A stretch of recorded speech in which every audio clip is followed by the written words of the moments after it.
Today, we're going to talk about self-awareness. Now, when you increase your awareness of yourself, you open the door to elevate your success. Now, for some people, that seems obvious, right? For others, it doesn't so much. So today, we're going to talk about how do you go about increasing your level of self-awareness. Welcome to the Less is More for Leaders podcast, the ultimate guide for leaders who want to achieve more by doing less. I'm Louise Ledbrook, a high-performance productivity coach and business leader with over 20 years experience. Get ready for a life-changing ride as my guests and I explore how you can create space in your life to focus on what truly matters, both in business and in your personal life.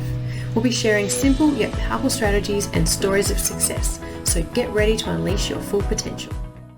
So for many busy, fatigued female leaders, one of the biggest problems they have is that they never stop to take notice of what's going on within themselves.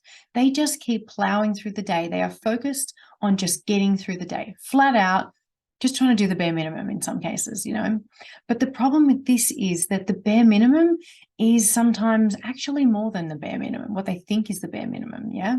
And so this means they're making mistakes that are actually setting them back without even being aware. And this lack of awareness is dangerous long term. So if you're recovering from chronic fatigue, so if you are chronically fatigued, this will impact your long-term recovery and your long-term sustainable success as well. So ultimately, what's happening is that you're making yourself worse without even knowing it, right? Not good. So increasing your self-awareness will bring a level of knowledge that empowers you to take back control and to control the story of your life even better.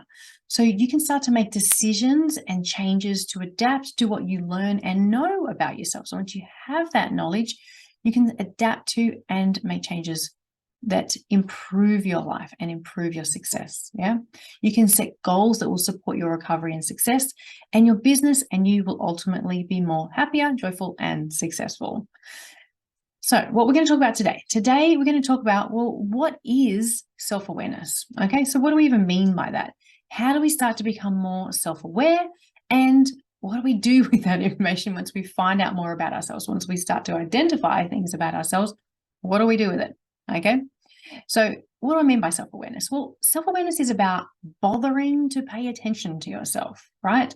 How do you respond to different things in the world, in your environment, within your body? How do you interact with things? How do you respond to others? How do others respond to you even, right? It's starting to become exceptionally aware of your being and how you respond and how you're impacted by the things around you, the things that you put in you, on you, interact with.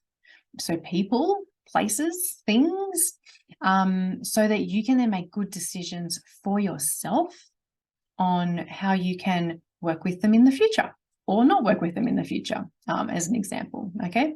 So how do we become more self-aware? Well, the first thing you do is stop.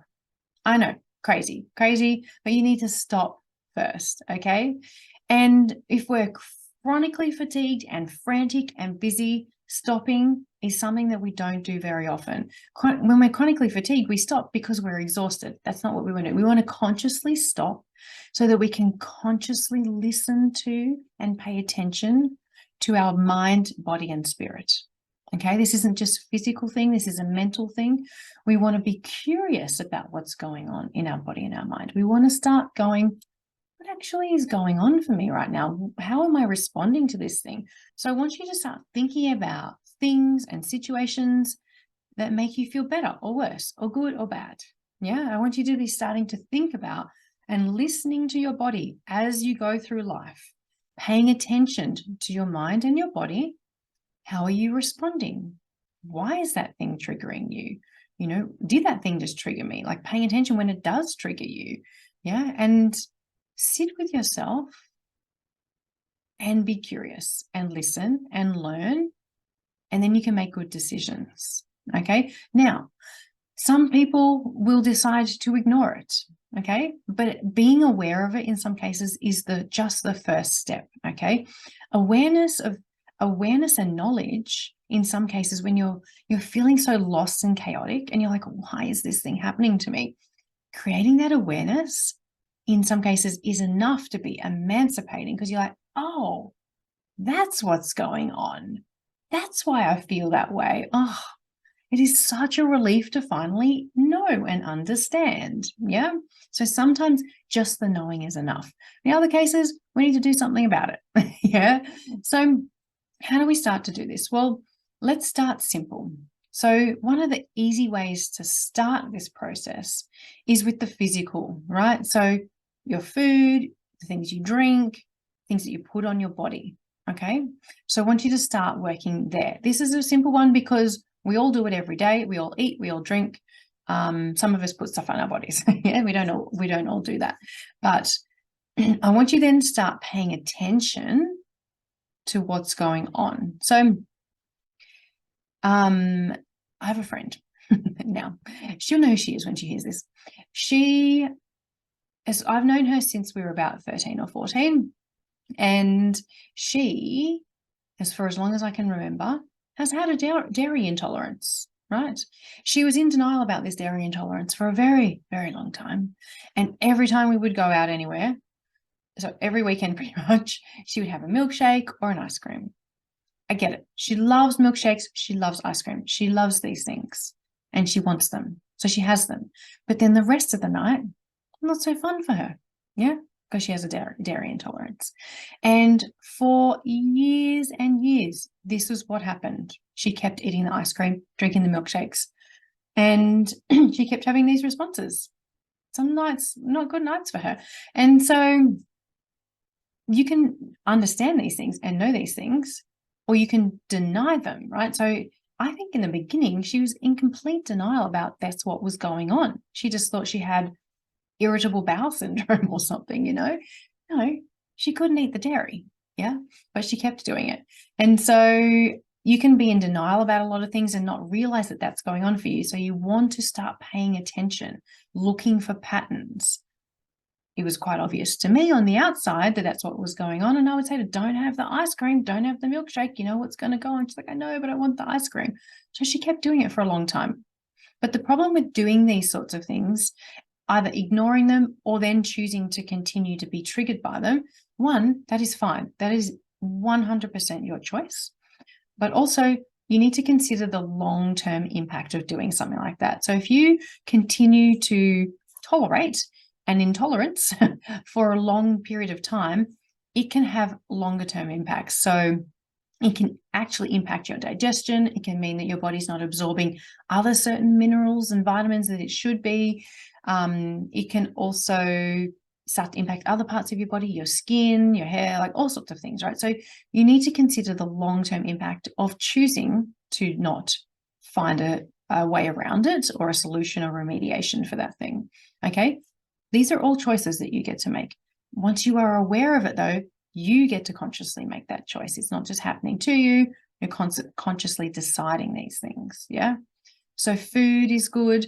Some people develop intolerances. So myself, I developed a caffeine intolerance. It's very sad because my husband makes these delicious smelling coffees every single day, and I just smell them and go, I would love to drink that coffee. But I know the impact it has. It actually has, it gives me brain fog, it affects my vision, it makes me feel nauseous. It's like not fun.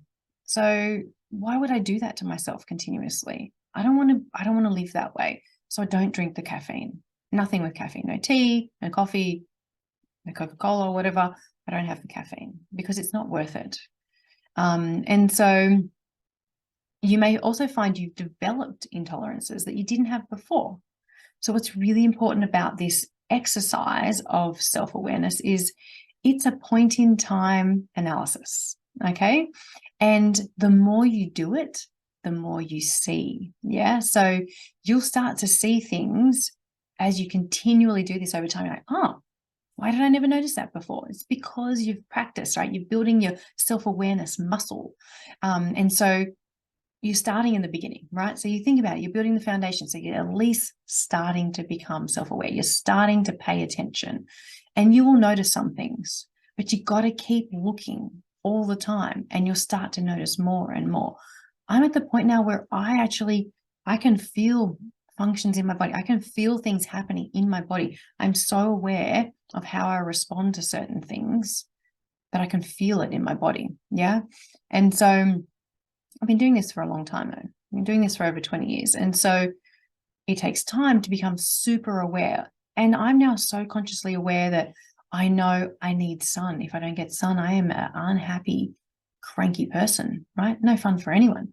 And so I need sun. I can't live somewhere where I don't have access to sun.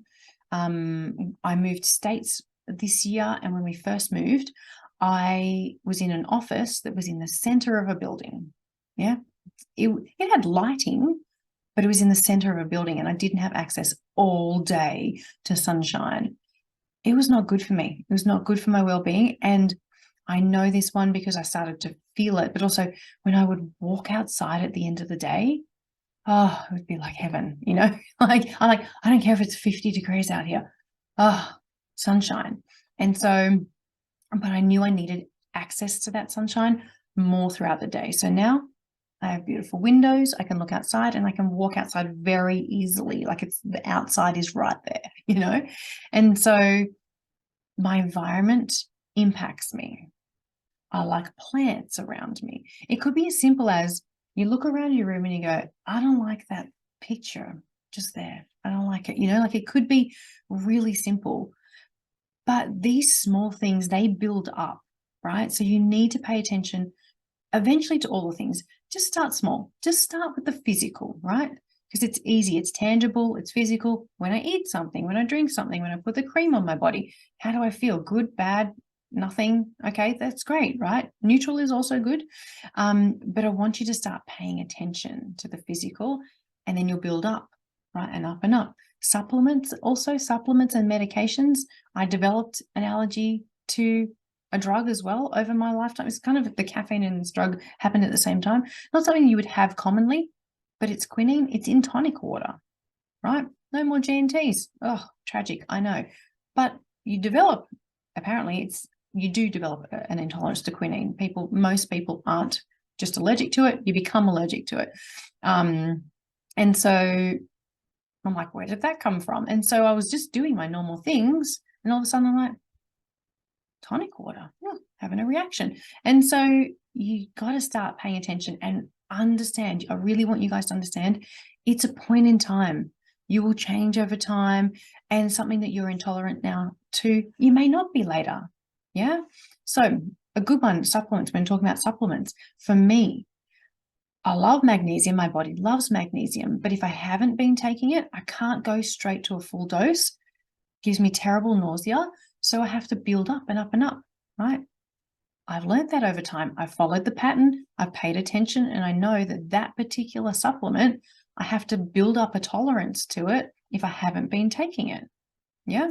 And so you just need to learn these things and understand these things. And then I can take magnesium. Yeah. So it's not like I can't have it. I just have to be aware that, oh, hang on, it's the level of it, or talk to your practitioner. So, when I first started healing from chronic fatigue syndrome, I used to take a mountain of supplements. I was like rattling around. I was taking so many, but there were certain things at certain times I was like, I can't take it. It's not just because it tastes terrible, because some of those things taste terrible.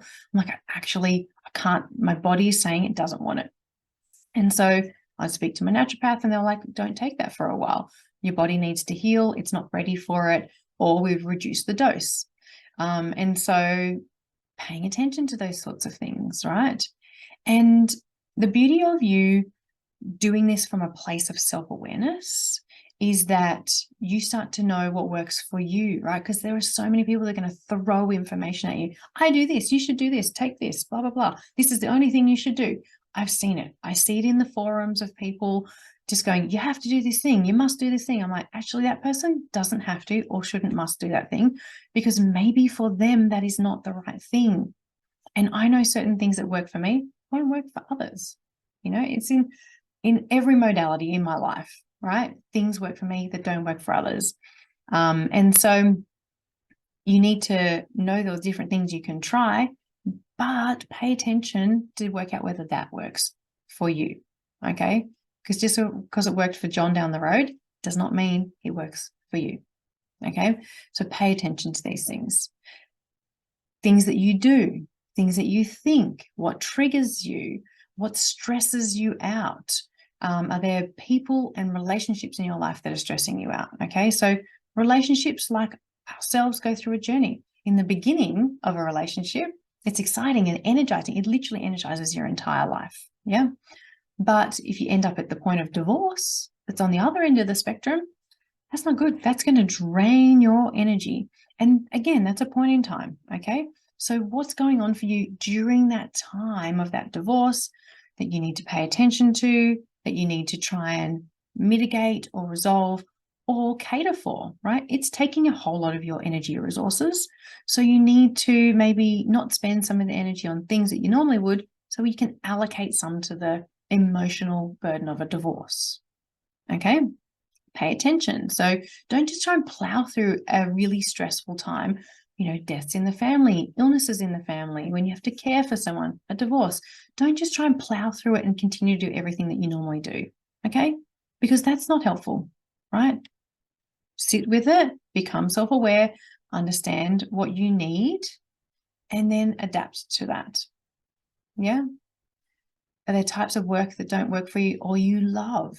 Projects, timeframes. Do you find a more stressful external created timeframe versus a personally created timeframe? Do you find different types stressful? I find an externally created timeframe 1,000,000 times more stressful than a timeframe that I create for myself. I have to have timeframes. I have to have deadlines. That's how my brain works, or I don't get anything done. But when it's like, so university was a perfect example.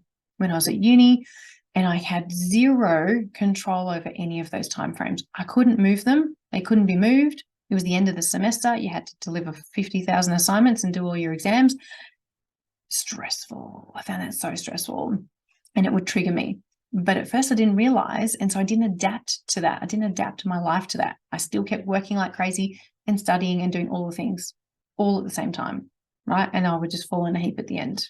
I didn't understand back then. I was like, hang on, stressful time, exam time, stop going out every night, Lois, and partying and with my friends and socializing, and maybe just reduce your work hours a little bit, or be really conscious that you don't work at crazy times of the day, or whatever it happens to be. Look after yourself.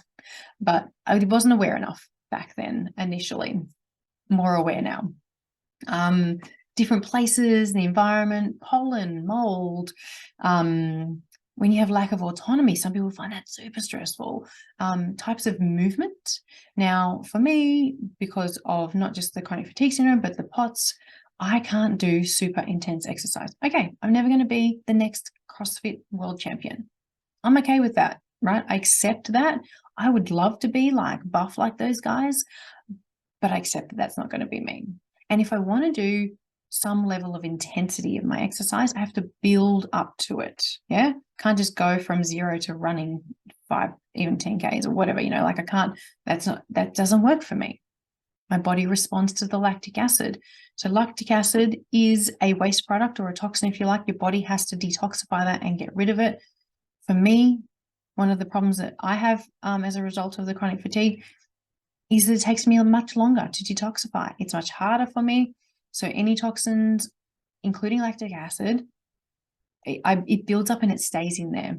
It includes chemical reactions. So exercise can create cortisol and adrenaline. Drinking alcohol spikes adrenaline, and it takes me longer to get rid of all that stuff. Okay. So an adrenaline spike with POTS is really not good for someone like me. My particular POTS is triggered by adrenaline. And so I now need to be really conscious of all of these different things that could happen to me in my life and try and mitigate them and find solutions around them. Yeah. So I love exercise. I love being strong. So I do strength stuff, but I don't do like one of those workouts where I'm going to throw up at the end and I'm going to like fall in a heap. My husband loves that stuff. I can see him in there like huffing and puffing, and I'm like, I physically can't do that. Yeah, that's not the sort of workout that works for me. That level intensity is never going to work for me. And I work with people who understand that. Yeah, so I worked with a trainer who was actually a sports scientist who understood what was happening in my body for the sort of person I am and for the previous injuries that I have. And he worked with me never to my max, right? If he ever saw me like pushing myself, he'd be like, okay, that's it, you're out, stop. I want you to stop. He was very good at keeping me within boundaries so that I could come back the next time, you know? So this is the sort of things I want you to become more self-aware, not aware of. Yeah. Pay attention to these things because your body will tell you everything. Yeah. The late nights affect you, early mornings, if you have a bad sleep, certain times of the month. Really important, right? As females, to actually pay attention to those cycles. The cycles matter. Yeah. And like for me, if I did something stupid like, I don't know, booked like 3 speaking gigs and like was preparing for a webinar and like jammed in a whole lot of work on the week of my period, that would be really dumb because each month is different. But I know, worst case scenario, I could have a migraine for 4 days, right? Sometimes that happens. And so, you know, let's make sure that I'm conscious that that's coming and I plan around it, right? You can plan things around that. And so you really need to pay attention to these things. And there's no way when I was a kid that I ever paid attention, or, you know, a teenager paid attention to my cycle and how I was at different times of the month. Absolutely not, right? But now actually the great thing is the kids are kind of taught a lot more about their cycles, but we weren't back then. This is a long time ago. And so different times of the year and different weathers affect people, cold, hot. You know, if you know that Christmas is coming up, and for some people, Christmas, Thanksgiving, it's a stressful time of year. They've got to see family, and some people don't like to see family. They've got to organize things, and that's just extra burden on them. They find the whole thing stressful, and some people find it energizing. Yeah. So I want you to be paying attention to all of these different things. But please remember that this is a journey, and it's a journey of learning, but it's also a journey of points in time. So you will find things that impact you in different ways now will not impact you the same way, even in a month, 3 months, 6 months, next year. You know, the things I had to do last year are not the same things I have to do right now in this year. Yeah, or pay attention to. Yeah. So it's a journey of learning. The more you do this, it's a muscle, the deeper you will be able to go and the more detail you'll start to identify and observe. And it's like a little book of knowledge that you build up about yourself. And then you're like, yeah. You know, sometimes when you stop, if you are used to paying attention to yourself and then you kind of, I don't know, get into a bad habit and stop. And then you're like, of course I feel like crap. I've been doing this thing over here. Ugh. Silly me, right? Because you get to that point. You won't always remember to be self-aware, but once you have that library of information and then all of a sudden your body goes, trying to tell you something, you go, oh yeah, thanks for that. Sorry, wasn't paying attention. Now I'll do what I need to do. Yeah. So I want you, now you know what self-awareness is. It's about that bothering to pay attention. Yeah. It's about observing and paying attention and listening and seeing what's going on, how you're responding physically and emotionally, mentally. And then once you know those things about yourself, making good choices and changes where required so that you can feel good more than you feel bad, basically. Yeah. So remember, it's a journey. Eventually you'll be able to go deeper and deeper on understanding yourself. And so do it. Set yourself a challenge every day, every time you eat something. You know, start to kind of go, oh, what do I like and not like about my environment? What is working for me? What's not working for me? Are there relationships that feel kind of draining? Are there people that walk in the room and you're like, you know, like start paying attention to these things. Yeah.